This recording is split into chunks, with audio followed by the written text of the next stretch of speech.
Hey guys, hope you are doing well. Welcome to एग्रीसिल्वी। देखिए statistics एक vital part है। आप कोई भी एग्जाम चाहें या फिर कोई भी टॉपिक पढ़ना चाहे, स्टैटिस्टिक्स एक वाइटल पार्ट है।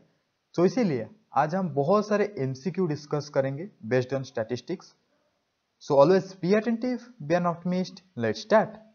And you can use playback speed 1.25x और 1.5x for better radio experience. For chi square test, no theoretical cell frequency should be small. It should be at least, यहाँ पे पूछा गया है, इसको सिर्फ आप याद रखेंगे। इसको डिटेल में एक्सप्लेन करूंगा तो बहुत ही डेप्थ में चले जाएंगे हम, इसलिए 5 होगा। Chi square test is applied for, देखिए चाय स्क्वायर टेस्ट मैं आपको पहले ही बता चुका हूँ, क्वालिटेटिव के लिए, नॉन पैरामीट्रिक टेस्ट के लिए, जेनेटिक जो मेंडेलियन स्टडी है उसके लिए हम चाय स्क्वायर टेस्ट करते हैं। तो testing of independent of attributes, yes ठीक है। Genetic problem and detection of linkage, yes genetic के लिए हम चाय स्क्वायर टेस्ट ही करते हैं। Testing the expectation of A ratio, तो ऑल ऑफ दीज होगा answer. The repetition of the treatment under investigation, देखिए 3 चीजें हैं हम करते हैं एक्सपेरिमेंटल डिजाइन में। एरर को रिड्यूस करने के लिए हम 3 चीजें करते हैं।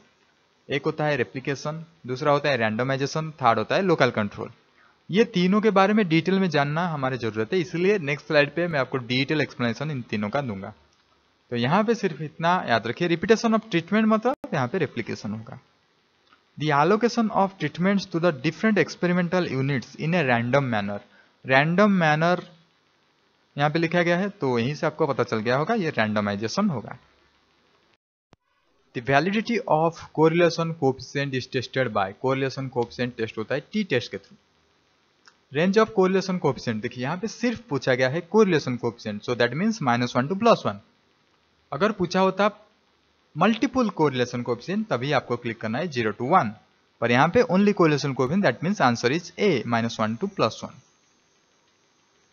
The principle of making use of greater homogeneity in groups, okay greater homogeneity in groups मतलब within groups of experimental units to reduce experimental error, ये होता है लोकल कंट्रोल। मैंने आपको बताया कि रेप्लिकेशन, रैंडमाइजेशन, लोकल कंट्रोल, ये हम सब करते हैं एरर को रिड्यूस करने के लिए। और यहाँ पे दिया गया है homogeneity in groups, within groups, that means local control. Standard error का फॉर्मूला बताइए। स्टैंडर्ड एरर का फॉर्मूला होता है standard deviation divided by root over of observations, ये होता है answer. S by root over of N.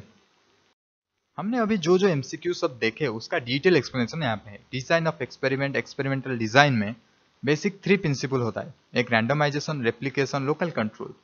सो ये तीनों चीज होता है एरर को रिड्यूस करने के लिए। सो क्या होता है डिटेल में देखेंगे।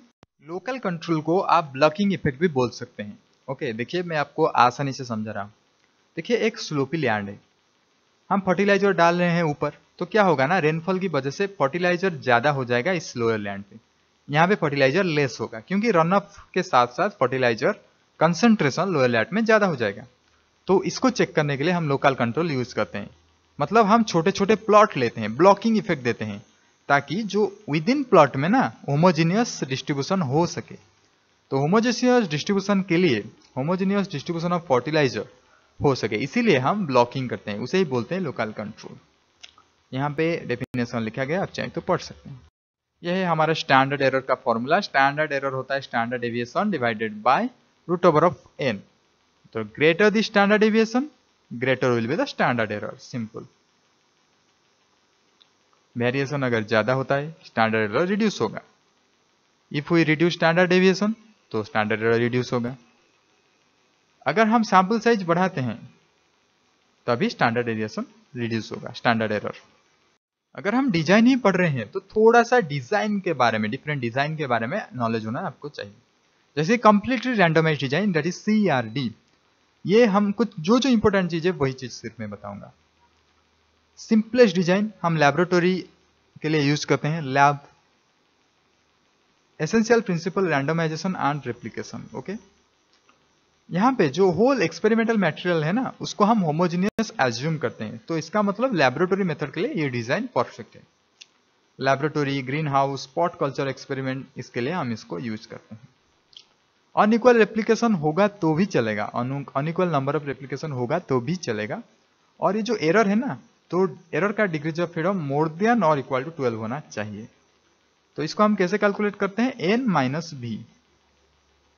v होता है नंबर ऑफ ट्रीटमेंट्स, n होता है total number of observation. n minus B, ये 12 से बड़ा होना चाहिए या फिर 12 होना चाहिए। It is also called one way classification of data, किसको, CRD को बोलते हैं।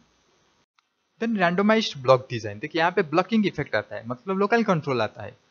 तो source constitute different between the plots. Okay, plots अगर अलग अलग हो, ये लैबोरेटरी के लिए यूज नहीं, ये फील्ड एक्सपेरिमेंट के लिए यूज है। मतलब एग्रीकल्चर लैंड है तभी ब्लॉकिंग इफेक्ट आएगा, वहीं पे हम इसको प्रैक्टिस करते हैं। ओके, तो ब्लॉकिंग इफेक्ट आएगा, इसीलिए to way classification, one way नहीं है। वन वे होता है CRD, two way classification design होता है RVD। इसमें भी जो error b-1 whole into r-1, इसको आप b भी बोल सकते हैं ब्लॉकिंग के लिए, रेप्लिकेशन और ब्लॉक आप बोल सकते हैं। b-1 means treatment -1 whole into r-1 या फिर b-1, ये 12 से ग्रेटर या फिर इक्वल होना चाहिए, तभी जाके हम रैंडमाइज्ड ब्लॉक डिजाइन कर सकते हैं। ये लैबोरेटरी के लिए ठीक नहीं है, लैबोरेटरी के लिए CRD, ये फील्ड एक्सपेरिमेंट के लिए अच्छा है। So one way classification of design हो गया CRD, two way classification of design हो गया RVD। Now three way classification of design हो गया LSD। पर यहाँ पे देखिए three way classified design but two different direction. LSD होता है two different direction, three way classified design, ये इतना याद रखना है, ये आपको पड़ेगा। क्यों इसको बोलते हैं ऐसा, रोज एंड कलम्स यहाँ पे होता है। ये जो लैटिन स्क्वायर डिजाइन में ना रोज एंड कलम्स होता है, तो यहाँ पे भी वैसे आप बोल सकते हैं b-1 होल इंटू b-2, जो एरर ग्रेटर देन और इक्वल टू 12 होना चाहिए। b-1 b-2, यहाँ पे number of rose and number of columns equal होगा, इसलिए r का कोई जरूरत नहीं है। v होता है treatment, number of rose number of columns equal होता है। जब हमारा मेन प्लॉट एंड सब प्लॉट का कंसेप्ट आएगा ना, तभी आप क्लिक करेंगे स्प्लिट प्लॉट डिजाइन पे। ओके, स्प्लिट प्लॉट डिजाइन, जब मेन प्लॉट और होल प्लॉट आप बोल सकते हैं एंड सब प्लॉट, इसके जिक्र होगा। तो arrangement in which two sets of factor is compared, जब दो सेट्स ऑफ फैक्टर को हम कंपेयर करते हैं तभी स्प्लिट प्लॉट डिजाइन के बारे में हम सोचते हैं। सिचुएशन क्या है जहां पे हम इसको रिकमेंडेड करते हैं, used for comparing two types of treatment, two set of factors, वही two set of factor mean two types of treatment, which one set of factor require bigger plots, एक ट्रीटमेंट बिगर प्लॉट्स रिक्वायर करता है और other one smaller plot require करता है। जो smaller plots require करता है उसको सब प्लॉट फैक्टर बोलते हैं, और जो बड़ा वाला उसे मेन प्लॉट और होल प्लॉट बोलते हैं। Which one of the following factors produce very large variation compared to other? Interested in measuring the interaction of these two factors precisely. Strip plot design, strip plot design कुछ नहीं है, बस छोटा सा चीज आपको याद रखना है। Two different sets of treatment यहाँ पे भी है। Both the sets of treatment are evaluated in larger plot with one set of plots superposed over the other set at right angles। देखिए यहाँ पे लार्जर प्लॉट में ही दो सेट ऑफ ट्रीटमेंट हम करते हैं। Okay, two set of treatment हम evaluation करते हैं on larger plots only. A block और replication consist of strips in two direction, यहाँ पे भी टू डायरेक्शन है, जैसे कि हम लैटिन स्क्वायर डिजाइन में पढ़े थे two direction, three way classification of design, उसी तरह यहाँ पे सिर्फ टू डायरेक्शन है स्ट्रिप प्लॉट में। It is recommended when high precision is required, high precision के लिए हम स्ट्रिप प्लॉट करते हैं for the interaction effect then both the factors. So what is the basic principles, मैं बता चुका हूँ ऑलरेडी बेसिक प्रिंसिपल क्या है फील्ड एक्सपेरिमेंटेशन के लिए, randomization, replication as well as local control, all of these होगा answer.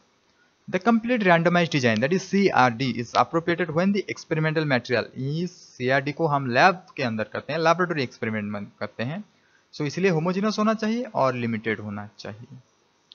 When the experimental material is very less, मतलब material ही कम है, and number of genotypes are very large, which design is more suited। देखिए इसको याद रखने का एक तरीका मैं बताता हूँ। एक्सपेरिमेंटल मटेरियल बहुत कम है पर आपको large number of genotypes analysis करना है, इसका मतलब आपको एडजस्ट करना है, तो एडजस्ट वर्ड से आप याद रख सकते हैं ऑगमेंटेड डिजाइन। देखिए ऑगमेंटेड डिजाइन हमारे सिलेबस में नहीं है पर पूछा जाता है डेफिनेशन, इसीलिए इसको याद रखने का सिंपल सा फॉर्मूला एडजस्टेड। सो कम एक्सपेरिमेंटल मटेरियल है उसे एडजस्ट करके करो design, so that means augmented design. Local control is not applied for the design. देखिए लोकल कंट्रोल फील्ड एक्सपेरिमेंट के लिए चाहिए, ना कि लैबोरेटरी एक्सपेरिमेंट के लिए, मतलब सीआरडी के लिए लोकल कंट्रोल नहीं चाहिए। When the fertility gradient of the field is in one direction which design is appropriate. देखिए वन डायरेक्शन पूछा गया है, तो वन डायरेक्शन मतलब आप आरबीडी पे क्लिक कर सकते हैं, क्योंकि RBD 2 way classification of design है एंड वन डायरेक्शन वाला डिजाइन है, तो इसलिए आरबीडी आप चूज करेंगे। एलएसडी क्या है? एलएसडी है 3 वे क्लासिफिकेशन ऑफ डिजाइन है एंड 2 डायरेक्शन वाला है, तो एलएसडी वहीं पे क्लिक करेंगे। एक बार फिर से बोल देता हूं, जो कंफ्यूज आपके मन में है ना उसे क्लियर कर लीजिए। आरबीडी 3 वे क्लासिफाइड डिजाइन है एंड 1 डायरेक्शन वाला डिजाइन है, बट एलएसडी 2 डायरेक्शन वाला डिजाइन है, इसको याद रखना ही पड़ेगा आपको। RBD 2 direction 1 direction but 2 way classified, LSD 2 direction as well as 3 way classified design. In an experiment, a treatment requires large area and another treatments requires smaller area. Different precision में required है। एक larger area मतलब आप बोल सकते हैं main plot, और smaller area दूसरा तो उसे बोल सकते हैं सब plot. So main plot and सब प्लॉट का कंसेप्ट सिर्फ और सिर्फ स्प्लिट प्लॉट डिजाइन में आता है, एसपीडी। डिग्रीज ऑफ फ्रीडम कितना होना चाहिए? Minimum degrees of freedom always 12 होना चाहिए, ये सब डिजाइन के लिए लागू है।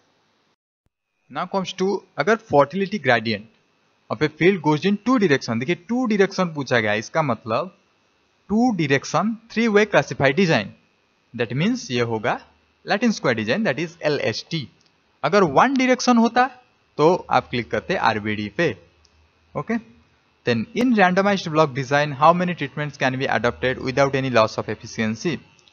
मैक्सिमम आप 20 ले सकते हैं ट्रीटमेंट, ओके। आरबीडी के लिए मैं बोल रहा हूं, क्योंकि आरबीडी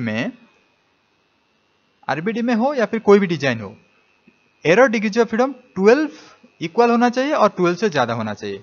अगर आप 20 से ज्यादा ट्रीटमेंट लेंगे ना तो ये रिड्यूस हो जाएगा, इसका वैल्यू जो 12 का वैल्यू ये रिड्यूस हो जाएगा। क्योंकि हम कैसे निकालते हैं एरर डिग्रीज ऑफ फ्रीडम? हम n-v करते हैं, और n-t आप बोल सकते हैं ट्रीटमेंट। तो अगर ट्रीटमेंट ज्यादा होगा तो एरर डिग्रीज ऑफ फ्रीडम भी कम होता जाएगा ना, इसीलिए अगर 20 होता है तो ओके 12 हो जाएगा। अगर 20 से ज्यादा होता है ट्रीटमेंट तो एरर डिग्रीज ऑफ फ्रीडम 12 से कम हो जाएगा, इसीलिए 20 होता है maximum treatment. How many number of treatments can be adopted in Latin square design? देखिए लैटिन स्क्वायर डिजाइन में वैरी करता है, 5 to 8 हो सकता है, 5 to 12 हो सकता है। Both A and B can be applicable for Latin square design. The ANOVA is a tool by which total variation may be split off into several physically assignable components was defined by, ये define किए थे जो ANOVA, ये define किए थे R A Fisher. देखिए scientist का नाम पूछा जाता है, इसीलिए डिफरेंट स्टैटिस्टिकल पैरामीटर किसने दिए थे वो मैं लेक्चर नंबर 1 पे मैं डिटेल में डिस्कस कर चुका हूँ, आप चाहें तो उसे देख सकते हैं। Go to our playlist, you can watch that video. The values of regression coefficient lies between, देखिए रिग्रेशन कोएफिशिएंट वैल्यू जो रेंज है उसका -∞ टू +∞ है। अगर कोरिलेशन कोएफिशिएंट पूछा जाए तो उसका वैल्यू है -1 टू +1। अगर मल्टीपल कोरिलेशन कोएफिशिएंट पूछा जाए तो उसका वैल्यू होगा 0 to 1। So here 68A is the right answer. The correlation coefficient remains unaffected by change of origin as well as scale, इसको याद रखिए। So this is our end of the video. If you like this video, please like and subscribe this channel so that you will get more videos in time.